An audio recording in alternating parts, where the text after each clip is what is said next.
up, Ohio? Hello, everybody, and welcome to a new edition of the Broulis Beat Report. I am your host, Nick Broulis, and this edition of the Broulis Beat Report is brought to you, as always, by Cafe 80s. Today is Tuesday, May 30th, 2017. Excuse me, I certainly hope that everybody had a great Memorial Day weekend, and my salute out to all of those past, present, and future veterans who have, currently are, and will be serving for our country. Thank you very much for your service. And, of course, I just really hope that everybody had a chance to enjoy themselves with family and friends this past weekend. So, hopefully you all had a great weekend. And this edition of the Broulis Beat Report is brought to you, as always, by Cafe 80s. They actually have a show coming up this Saturday at the Big Dog in Ravenna, Ohio. If you're in the area and you love 80s music, you want to check out Cafe 80s. Now here's a little note for you. Most of the time, Cafe 80s has a sound check at 9 o'clock and then does their actual show at 9:30. But here's the deal. The Big Dog in Ravenna has a very nice backyard patio. If the weather is nice and they're going to be playing outside, well, guess what? The show starts at 7 o'clock, I believe, is what I was told the other day.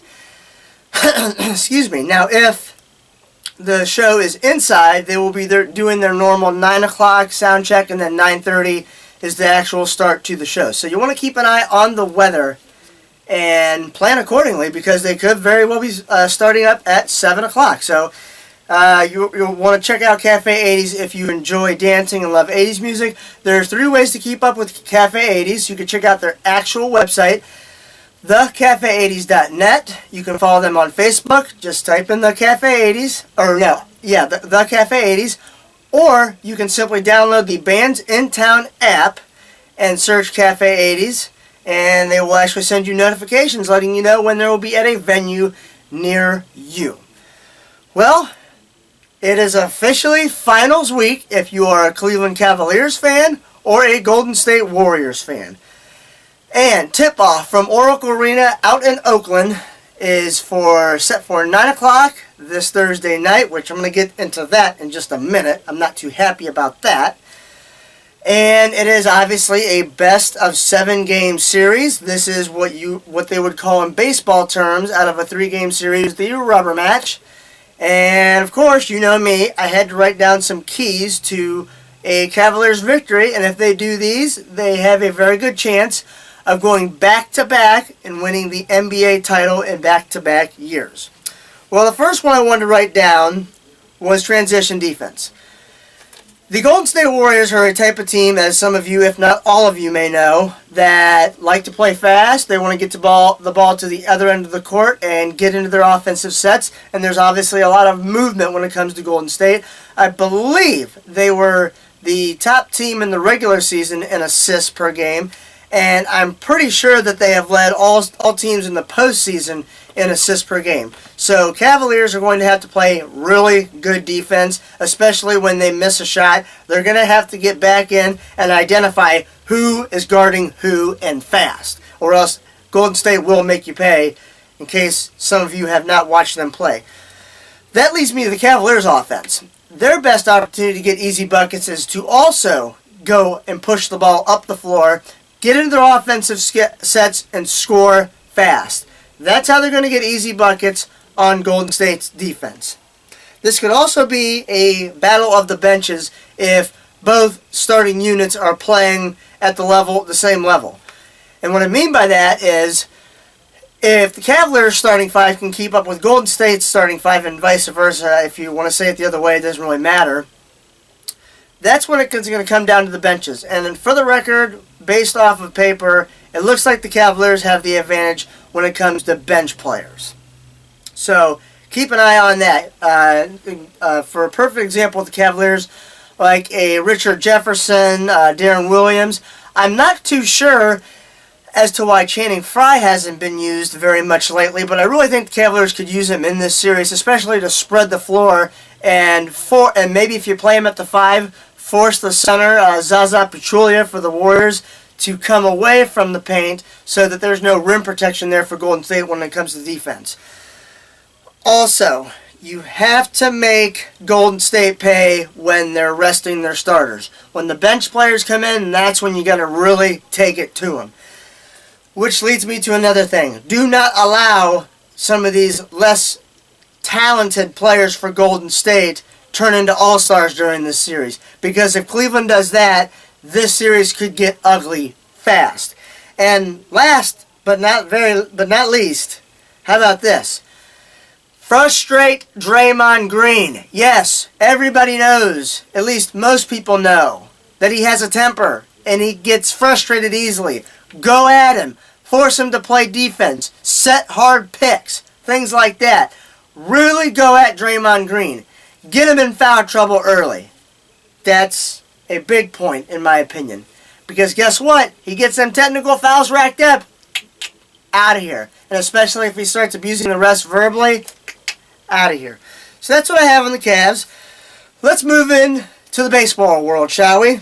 And the first thing that I wanted to talk about was Danny Salazar being moved to the bullpen. I was kind of shocked, but I know he's been struggling, so I understand that. But if you are going to move Danny Salazar to the bullpen, why haven't they done that with Bauer and the way that he has struggled this year? And I'm sure you could say the same for Josh Tomlin. He has struggled a bit too. But I think out of all the starters, I think Bauer, just my opinion, obviously, has struggled the most. So I think the move was good, but you know, if Bauer's still the starter, what's the deal with that? That's my only question with that.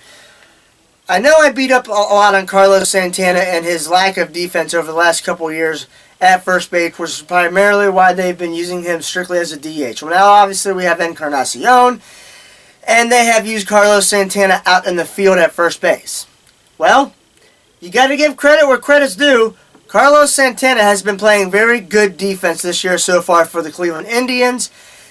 And I think that's a good thing because, of course, letting go of Napoli, we thought we would take a drastic drop in our defensive play at first base. Well, you got to admit, Carlos Santana has done very well playing defense at first base.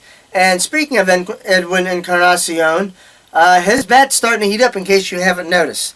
I had a little issue the last time on the Broulis Beat Report about the center field position. Well, so far, Austin Jackson has come back healthy. Obviously, he fills that role very well.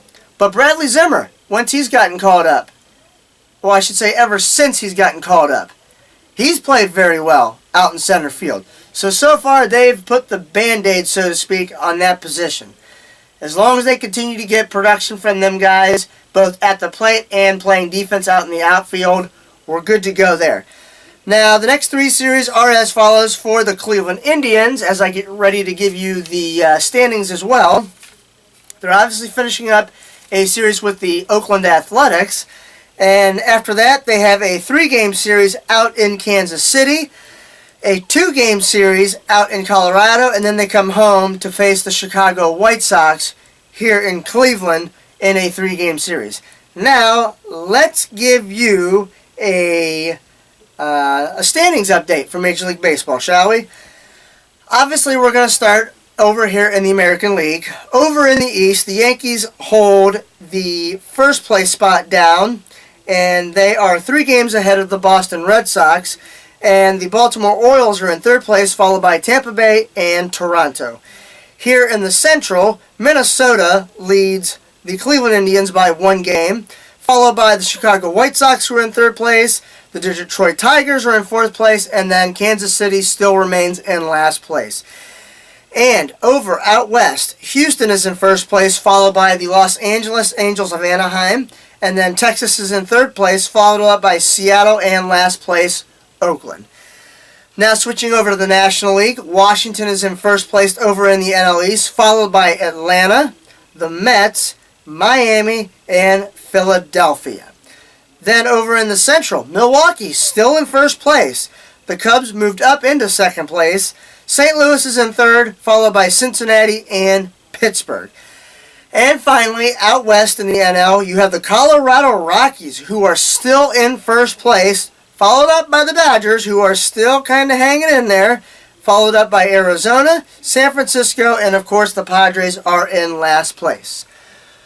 Now, I thought I was going to end the show there, but I actually completely forgot to tell you about something. Wanted to kind of include a hot topic today, and I have an issue here. This is going to kind of go back to the finals. Now, the finals start this Thursday night at 9 o'clock. I have an issue with that. Why does the NBA and Major League Baseball start their postseason games so darn late? I think it's absolutely unnecessary, especially with Major League Baseball. And I say that for Major League Baseball for one simple reason. They're trying to get more youth involved in baseball. And I think if they started the games at around 7:30, 8 o'clock, more young kids could watch the Major League Baseball playoffs. And especially with school starting, I believe it's at the end of August or early September, some kids are forced to be in bed by like 9:30 at night, okay? And as far as the NBA, why are you starting the finals so late? I mean, it's unnecessary to start these things at 9 o'clock.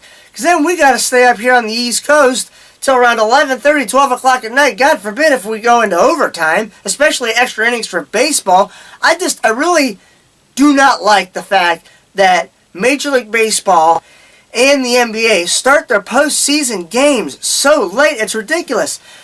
And then to make it worse, they're trying to do their best to catch up to the NFL, and this is just one aspect of it. The NFL starts the Super Bowl at 6:30. Think about it, guys. They start the Super Bowl, the most watched sporting event out of the four major sports, at 6:30 in the afternoon, evening, whatever you want to call it. So that's my major issue with that. I mean, at least the NBA could help us out by starting the game at least 8 o'clock and help the East Coasters out a little bit. Would you mind? So that's my major issue with that. Obviously, as you can tell, I'm not a fan of it. Well, if you want to follow me on Twitter, my Twitter handle is @nbroulis, N as in Nancy, B as in boy, ROULIS.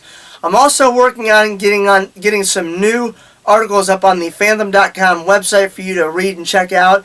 And I do especially want to thank all of you for watching this edition of the Broulis Beat Report. Trying to keep it under 10 minutes, but it's not always easy. Of course, it depends on what all I want to talk about and how much stuff is going on that's extremely important. But again, I thank you for watching this edition of the Broulis Beat Report. Hope you guys all had a great Memorial Day weekend. And until next time, have a good one, everybody.